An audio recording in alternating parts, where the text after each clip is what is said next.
Benjamin Netanyahu, one of the longest-serving Prime Minister of Israel and is one of the most influential person around the world. Experts in and around Israel say that his rule may be coming to an end. Naftali Bennett, the leader of 𝗵𝗵𝗶𝗀 party, announced that he is working with Yair Lapid, leader of Yesh Atid, to form a coalition party. If this coalition is sworn in to form a government, then this would bring an end to a 12 years Netanyahu-led government. The present conflict with Hamas comes as a surprising twist, as it had saved Netanyahu's shaking political career.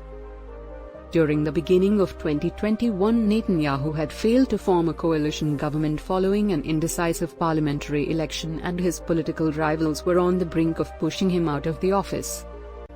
After the conflict started with Hamas, his fortunes had changed drastically. Netanyahu was back into office as the protector of Israel, where he took aggressive steps against Hamas and bombed Gaza day and night. Did Netanyahu's desperation to survive and to be in power push Israel into such a warlike situation with Hamas?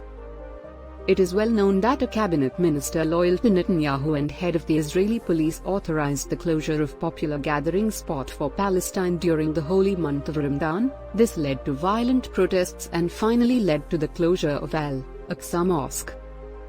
Finally, this led out to be a full-fledged war between Israel and Hamas. How will a prime ministerial change in Israel affect Hamas? To understand this question, let us first see and understand who Bennett is. Bennett is a multi-millionaire former tech entrepreneur. The 49-year-old, who has made pitches to far-right voters throughout his career, leads the 𝗵𝗵𝗶𝗃 party, which has called for Israel to annex parts of the occupied West Bank. He is a firebrand politician and takes a tough stand on Iran. We can easily say that he shares his ideology with Netanyahu.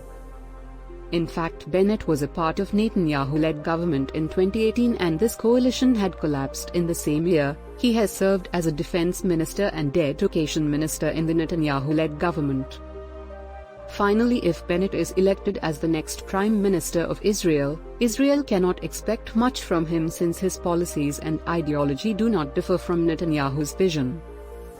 In case if elected and tries to annex West Bank, which is a part of his vision, will lead to huge unrest throughout the Middle East.